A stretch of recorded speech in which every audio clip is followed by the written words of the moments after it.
All right, so we are back with Lisa Waters Lane in the studio. She comes each week, and this segment's just for her to inspire us to want to just be out there in nature, to capture butterflies and take a closer look at ladybugs and smell the fragrance and just enjoy the fresh air. Welcome, Lisa. Thank you. So, how's your garden growing? Actually, really well. It is. Our garden is looking very good. Our veggies and our flowers and our trees and our shrubs.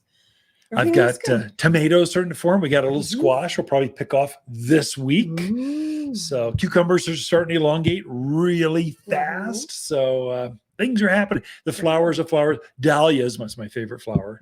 You get to pick one, you deadhead.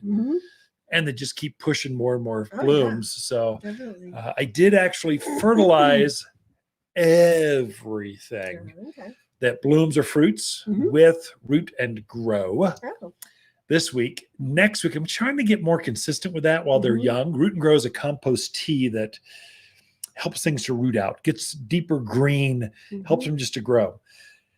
And then I'm trying to I'll switch very quickly to Flower Power, which is a water-soluble food that helps flowers grow bigger, that has fruits grow longer, bigger, more. And so it seems to be making a difference. So I see that, I notice it. Okay, so you're doing Root and Grow to get them started and healthy and growing, and then you're going to switch to the Flower Power. Correct. Okay. Yep. That'll work. So what do you got for us? Well, speaking of flowers and power, so I wanted to bring in some perennials, so plants that come back every year. And these perennials are long blooming perennials. So sometimes you get that seasonal, like candy tuft. I mean, it's beautiful in the spring, great early perennial, but it's going to stop and then it's kind of done. Great if you're mixed in beds and stuff because you don't really notice it because other things start blooming. But I wanted to bring in some perennials that are going to give you season from color from beginning to end. Now through October, November, I'm even seeing some of these through winter almost. Yeah, good.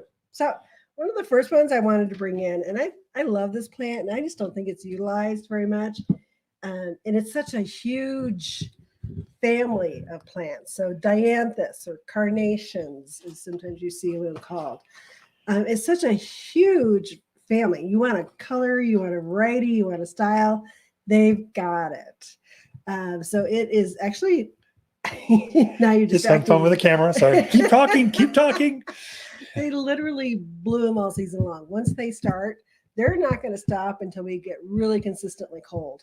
It's also one that 9 times out of 10 is going to keep the foliage through the winter time. It's probably not going to bloom, but it keeps the foliage in through there.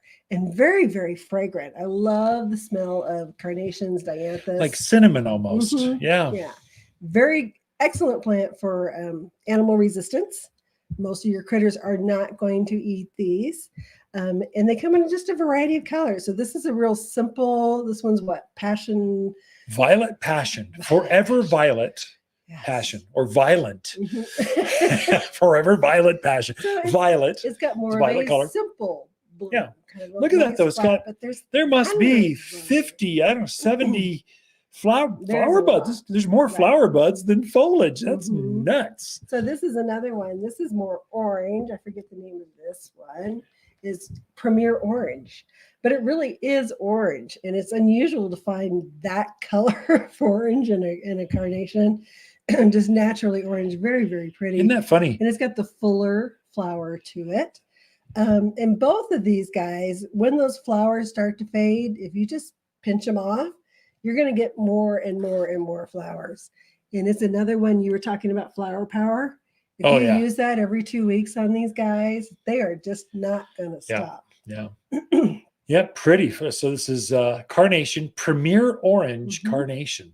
So like you'd put in a boutonniere or something, only you can grow these outdoors. You can use them for cutting. Yeah. Beautiful. Butterflies like them. This is just a hardy, tough plant. And rabbit javelina generally leave them alone. We got a rascally ground squirrel in our garden. Oh, we do. Yep, and he is fat and chubby. He's been eating the garden. I think he came from the neighbor's house. Probably. Another one that I really like, and there again, it's a huge family of plants, is Coreopsis.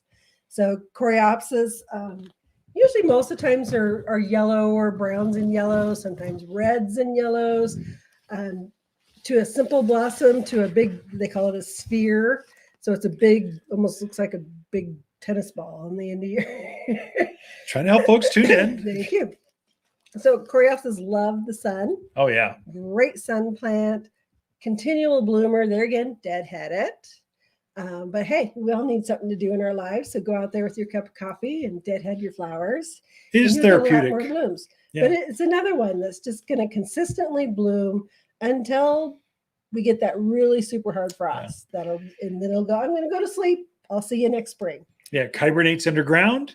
You just take a lawnmower weed whacker right over top of it, like in March, and it just comes back fresh every single spring, bigger and better. And this one can reseed sometimes, which is quite nice.